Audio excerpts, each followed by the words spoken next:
దేవో మహేశ్వరః గురు సాక్షాత్ పరబ్రహ్మ తస్మై శ్రీ గురవే నమః.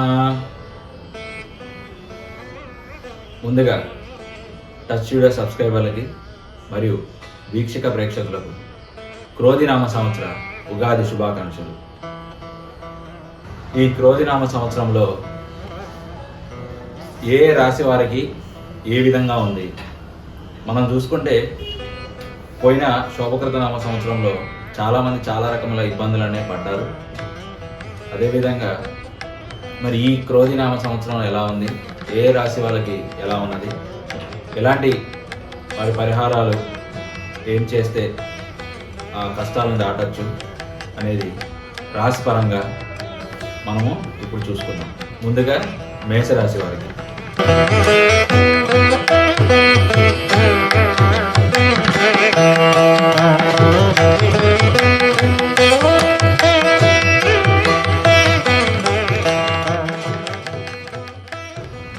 ఆదాయం 8, వ్యయం 14, రాజపూజ్యం 4, అవమానం 3.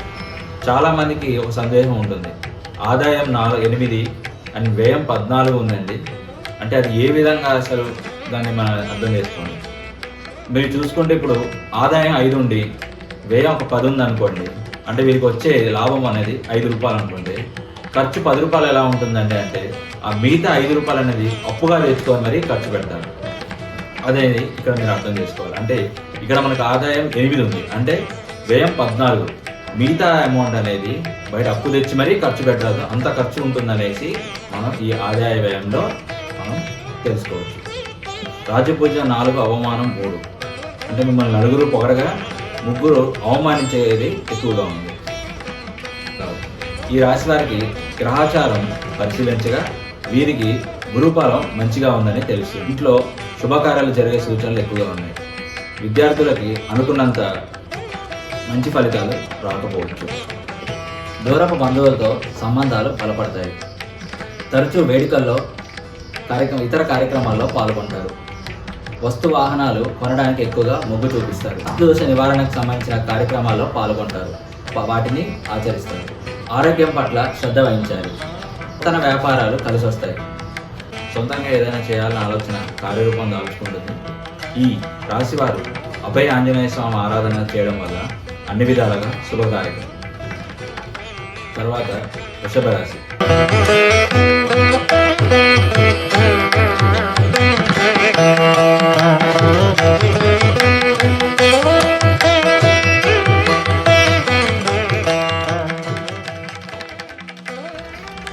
వృషభ రాశి వారికి ఆదాయం 2, వ్యయం 8, రాజపూజ్యం 7, అవమానం 3. ఈ రాశి వారి సమస్యలు ఉన్నాయి. వీరు చూసుకున్నట్టయితే బంధుమిత్రులతో కలహాలు రావచ్చు, గృహ మార్పులు కలిసి వస్తాయి. అదేవిధంగా కుటుంబంలో కలహాలు ఎక్కువగా ఉండొచ్చు. పెద్దవారికి ఆరోగ్యం కొంచెం క్షీణిస్తుంది. సో ఆరోగ్యం పట్ల శ్రద్ధ వహించడం ఉత్తమం. వ్యాపారంలో మంచి కలిసి వస్తాయి. విద్యార్థులు కొంత చింతించక తప్పదు. అదేవిధంగా కార్యసిద్ధికి ఏకాగ్రత వహించాలి. తప్పకుండా మీరు అనుకున్న పనులు కావాలంటే ఏకాగ్రత వహించి భగవంతుని ఆధారంతో వారు రాహుకేతుల పూజించడం మీకు మంచి కలుగుతుంది. తర్వాత వృషభ రాశి. వృషభ రాశి వారికి ఆదాయం 2, వ్యయం 8, రాజపూజ్యం 7, అవమానం 3. ఈ రాశి వారు చూసుకుంటే సంకల్ప సిద్ధి కోసం ఓర్పు వహించాలి. అవకాశాలు అందినట్టే అంది జారిపోతూ ఉంటాయి, కానీ ఓర్పుతో ముందుకు వెళ్ళడం ఉత్తమం. కుటుంబాల్లో కలహాలు అనేవి ఉంటాయి. బంధుమిత్రులతో విభేదాలు కలుగుతాయి. అధిక ఖర్చు వల్ల మానసిక ఒత్తిడికి లోనవుతారు. విద్యార్థులకు అనుకున్నంత మంచి ఫలితాలు దక్కుతాయి. గృహ మార్పులు కలిసి వస్తాయి. వివాహ శుభకార్యాలు ఘనంగా చేస్తారు. ఈ రాశి వారికి దైవారాధన ఖచ్చితంగా ఉండాలి, ఏకాగ్రత ఖచ్చితంగా ఉండాలి. విద్యార్థులకు అనుకున్న ఫలితాలు అందకపోవచ్చు. ఈ రాశివారు శనీశ్వరుడికి తైలాభిషేకం, రాహుకేతులకు పూజలు చేయడం వల్ల అన్ని విధాలుగా శుభదాయకం. మిథున రాశి.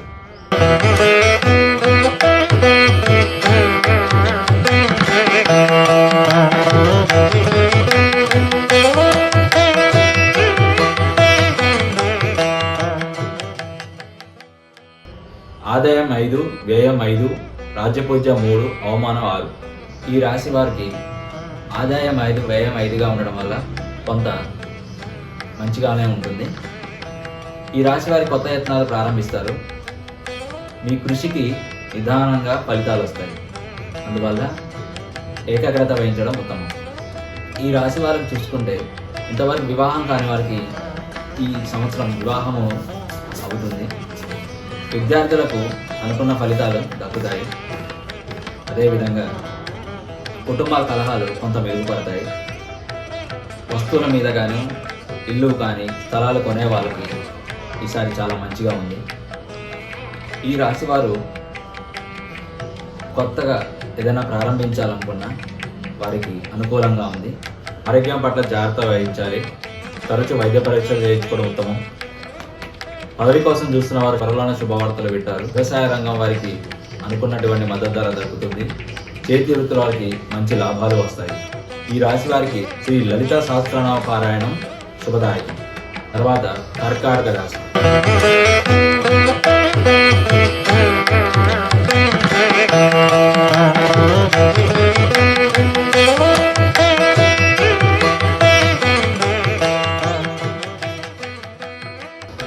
ఈ రాశి వారికి ఆదాయం 14, వ్యయం 2, అవమానం 6, రాజ్యపూజ్యం 6. రాశి వారికి ఆదాయం బాగున్నప్పటికీ సంతృప్తి ఉండదు. దూరపు బంధువులతో బంధుత్వం బలపడుతుంది. మధ్యవర్తులతో జాగ్రత్త ఉండడం మంచిది. ఈ రాశి వారు ఓర్పుతో ఉండడం మంచిది. ఓర్పు ఉండడం వల్ల ఈ అనుకున్న కార్యసిద్ధులు సిద్ధిస్తాయి. కుటుంబ కలహాలు కొంత తగ్గుతాయి. ప్రముఖులతో కొత్త పరిచయాలు ఏర్పడతాయి. ఆశించిన పదవులు దక్కుతాయి. ఉమ్మడి వ్యాపారాలు కలిసి వస్తాయి. వ్యవసాయ రంగాల వారికి పంట దిగుబడి బాగుంటుంది. ఈ రాశివారు హనుమాన్ చాలీస పఠించడం వల్ల శుభం కలుగుతుంది. తదుపరి సింహరాశి.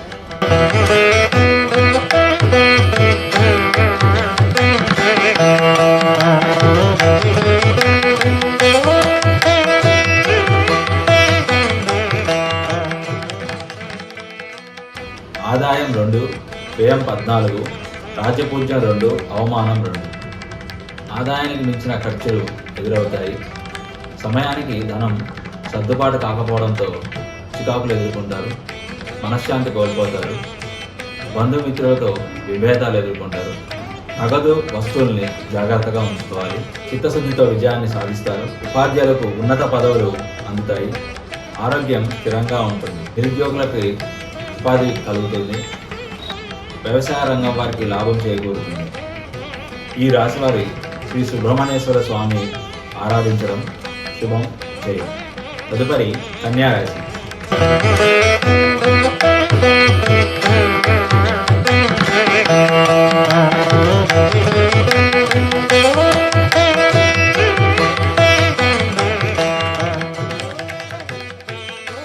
ఆదాయం 5, వ్యయం 5, రాజ్యపూజ్యం 5, అవమానం 2.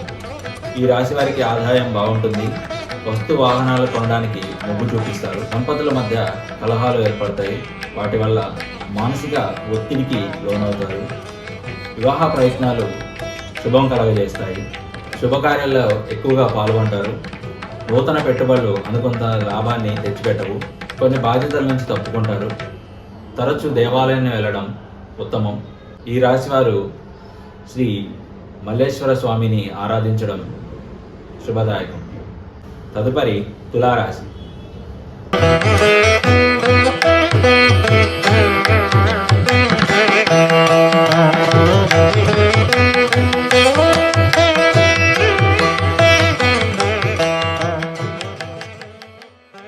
ఆదాయం 2, వ్యయం 8, రాజ్యపూజ్యం 1, అవమానం 5.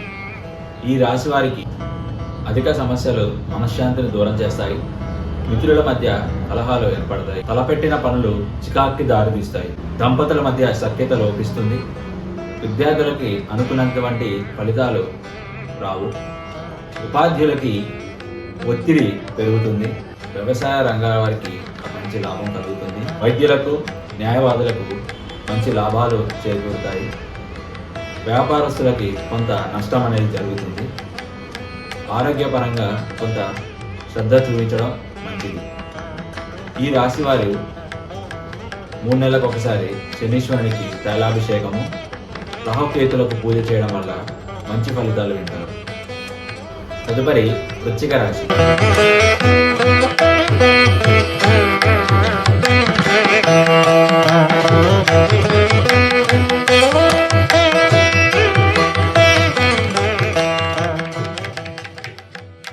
ఆదాయం 8, వ్యయం 14, రాజపూజ్యం 4, అవమానం 5. ఈ రాశి వారికి ఓపిక చాలా అవసరం. అనుకున్న కార్యము సిద్ధించాలంటే ఓపికతో ఉండడం ఉత్తమం. బంధుమిత్రులతో సంబంధాలు బలపడతాయి. రాశి వారికి పెట్టుబడులతో నష్టం కలుగుతుంది. బ్యాంకులతో పైకి రావాలనే మీ ఆలోచన శుభం కలిగిస్తుంది. దైవారాధన మీకు అనుకున్న పనికి శుభం కలిగేలా చేస్తుంది. నిరుద్యోగులకు ఉద్యోగ యోగం కలుగుతుంది. ఆరోగ్యం పట్ల శ్రద్ధ వహించాలి. నూతన పరిచయాలు ఎక్కువ ఏర్పడతాయి. ఇంట్లో చికాకులు పెరుగుతాయి. ఉన్నత పదవుల కోసం ఇంకా వేచి చూడాల్సి వస్తుంది. చాలా కష్టపడాల్సి వస్తుంది. కార్మికులకు మంచి లాభం జరుగుతుంది. వ్యాపారంలో కొంత నష్టాలు చూడాల్సి వస్తుంది. ఈ రాశి వారు విష్ణుమూర్తి ఆలయానికి వెళ్ళడం మంచి కలిగిస్తుంది. తదుపరి ధనుస్సు రాశి.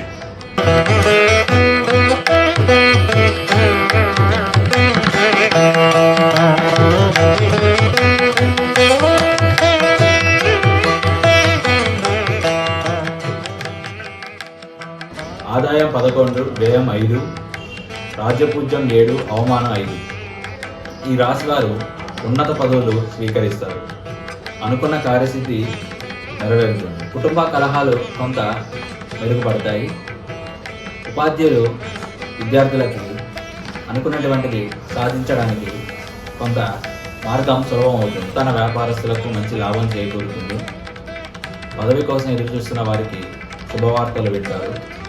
ఆరోగ్యం పట్ల శ్రద్ధ వహించడం ఉత్తమం. ఇంట్లో ఉన్న పెద్దవారికి కొంచెం ఆరోగ్యం క్షీణించే అవకాశాలు ఉన్నాయి. ఈ రాశివారు హనుమాన్ చాలీస పఠించడం శుభదాయకం. తదుపరి మకర రాశి.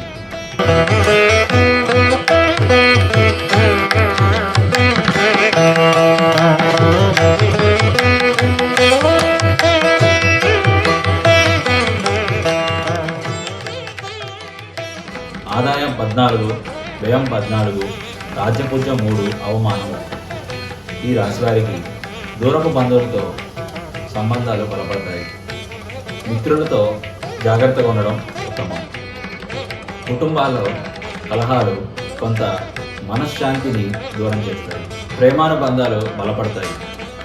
గృహ నిర్మాణం, మరమ్మతులు చేపడతారు. పదవి స్వీకరణ కొంత అడ్డంకులు కలిగిస్తుంది. ఉపాధ్యాయులకి కొంత ఒత్తిడి లోనవుతారు. విద్యార్థులు అనుకున్నంత ఫలితాలు సాధించడం కోసం కొంత ఇబ్బందులు ఎదుర్కోవాల్సి వస్తుంది. విదేశాలకు వెళ్ళాలనుకున్న వారికి మంచి శుభవార్తలు వింటారు. రాజకీయ పరంగా కొంత చికాకులను ఎదుర్కోవాల్సి వస్తుంది. గత సంవత్సరం కంటే ఈ సంవత్సరం వ్యాపారులకి మంచి లాభాలు వస్తాయి.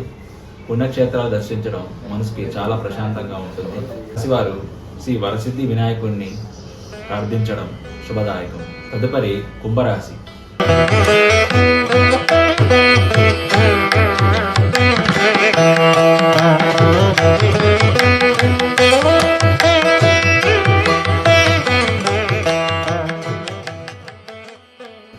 ఆదాయం 14, వ్యయం 14, రాజపూజ్యం 6, అవమానం 1.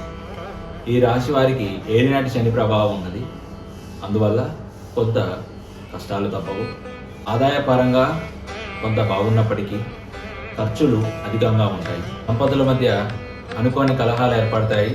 మిత్రులతో జాగ్రత్తగా ఉండడం ఉత్తమం. వ్యాపారులకి మంచి లాభాలను చేకూరుతాయి. పోటీ పరీక్షల్లో ఉన్న విద్యార్థులు అనుకున్నటువంటి విజయాన్ని సాధిస్తారు. చేతివృత్తి వాళ్ళకి మంచి లాభం చేకూరుతుంది. కుటుంబంలో పెద్దలకు ఆరోగ్యం కొంత క్షీణిస్తుంది. ఆరోగ్యపరంగా జాగ్రత్తలు వహించడం ఉత్తమం. వివాహ యత్నం ఫలిస్తుంది. తరచూ కొన్ని మంచి కార్యక్రమంలో పాల్గొనడం ఉత్తమం. దైవ అనుగ్రహం కోసం తరచూ పుణ్యక్షేత్రాలను, ఆలయాలను దర్శించడం ఉత్తమం. కొంత మీ సమస్యల్ని మెరుగుపరుచుకునే అవకాశం ఉంటుంది. ఈ రాశి వారికి శనికి తైలాభిషేకం చేయడం వల్ల మంచి ఫలితాలు దక్కుతాయి. చివరిగా మీనరాశి.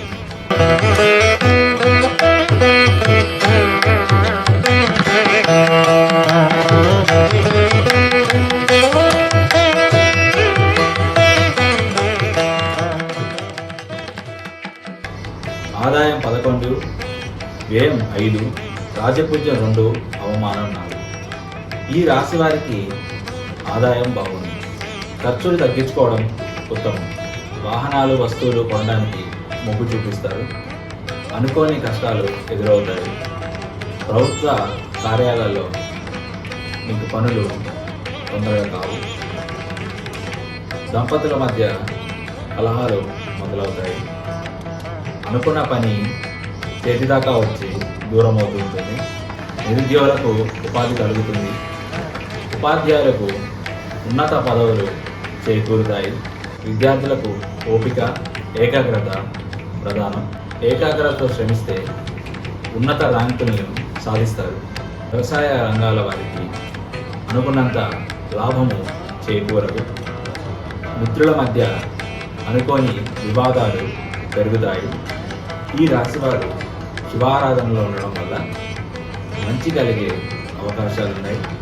నిత్యము శివారాధన, శివునికి అభిషేకం చేయడం వల్ల మంచి జరుగుతుంది.